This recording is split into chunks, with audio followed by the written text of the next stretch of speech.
ഒറ്റപ്പാലം മീറ്റ്നിയിൽ കൂട്ട ആത്മഹത്യാ ശ്രമം. ഒരു കുടുംബത്തിലെ 3 പേരെ വിഷം കഴിച്ച നിലയിൽ കണ്ടെത്തി. ഗൃഹനാഥനായ തൃശൂർ കുറ്റൂർ സ്വദേശി രാമകൃഷ്ണൻ മരിച്ചു. ഭാര്യയും മകനും മെഡിക്കൽ കോളേജിൽ ചികിത്സയിലാണ്. അവശനിലയിൽ കാണപ്പെട്ട ഭാര്യ വസന്ത, മകൻ അഭിജിത്ത് എന്നിവർ തൃശൂർ മെഡിക്കൽ കോളേജ് ആശുപത്രിയിൽ ചികിത്സയിലാണ്. വസന്ത ഇപ്പോഴും അപകടനില തരണം ചെയ്യാതെ വെന്റിലേറ്ററിലാണ്. മകൻ അഭിജിത്ത് അപകടനില തരണം ചെയ്തതായാണ് വിവരം. തങ്ങളുടെ മരണത്തിന് ആരും ഉത്തരവാദികളല്ലെന്ന് എഴുതിയ ആത്മഹത്യക്കുറിപ്പ് വീടിനുള്ളിൽ നിന്ന് കണ്ടെത്തിയതായി നാട്ടുകാർ പറഞ്ഞു. മീറ്റ്നിയിൽ 2 വർഷത്തിലധികമായി ഇവർ വീട് വാങ്ങി താമസിച്ചു വരികയായിരുന്നു. കുടുംബത്തിന്റെ സാമ്പത്തിക ബാധ്യതകളും മകൻ അഭിജിത്തിന്റെ മാനസിക വൈകല്യത്തെ തുടർന്നുള്ള വിഷമങ്ങളും കാരണം ഇവരാകെ മാനസികമായി തകർന്ന നിലയിലായിരുന്നുവെന്നും ഇതാകാം ഇവരെ ഇത്തരമൊരു കടുത്ത തീരുമാനത്തിലേക്ക് നയിച്ചതെന്നുമാണ് ലഭിക്കുന്ന സൂചനകൾ. കഴിഞ്ഞ ദിവസം വൈകുന്നേരം വരെ വസന്തിയെ ഫോണിൽ വിളിച്ചിട്ട് കിട്ടാതിരുന്നതിനെ തുടർന്ന് നാട്ടുകാരും ജനപ്രതിനിധികളും ചേർന്ന് പരിശോധിച്ചപ്പോഴാണ് വീട് അകത്തുനിന്ന് പൂട്ടിയ നിലയിൽ കണ്ടെത്തിയത്. തുടർന്ന് വാതിൽ ചവിട്ടിപ്പൊളിച്ച് അകത്ത് കടന്നപ്പോഴാണ് മൂവരെയും വിഷം ഉള്ളിൽ ചെന്ന നിലയിൽ കണ്ടെത്തിയത്. ഉടൻ തന്നെ പോലീസിനെ വിവരമറിയിക്കുകയും ആശുപത്രിയിൽ എത്തിക്കുകയും ചെയ്തുവെങ്കിലും ഗൃഹനാഥനായ രാമകൃഷ്ണൻ മരിച്ചു. ഈ തൊട്ട വീട്ടിലെ ഉഷ എന്ന് പറയുന്ന സഹോദരിയെ വിളിച്ച് അന്വേഷിച്ചു.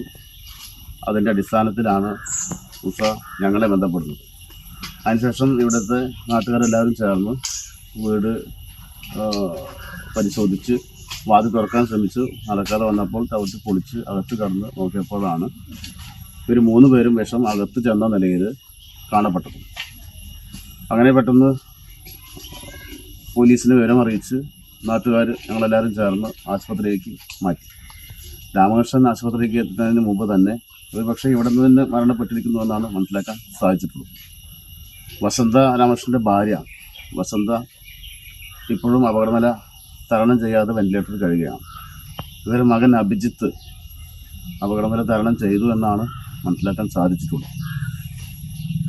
ഇവിടെ സാമ്പത്തികമായിട്ടുള്ള പ്രശ്നങ്ങളും അതുപോലെ തന്നെ ഒരു മകൻ അഭിജിത്തിൻ്റെ ആ മാനസിക വൈകല്യമുള്ള പ്രശ്നങ്ങളുമൊക്കെ മൂലം എല്ലാവരും മൊത്തത്തിൽ മാനസികമായി തകർന്നതിൻ്റെ അടിസ്ഥാനത്തിലാണ് ഈ ഒരു വലിയ അപകടത്തിലേക്ക് ചിന്തിച്ചത് എന്നാണ് മനസ്സിലാക്കുന്നത്.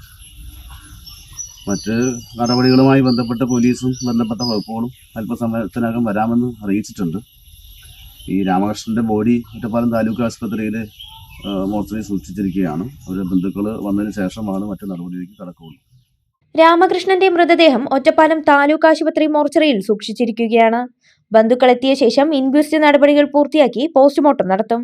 പോലീസ് സംഘവും ഫോറൻസിക് വിദഗ്ധരും സംഭവസ്ഥലത്തെത്തി വിശദമായ പരിശോധന നടത്തും.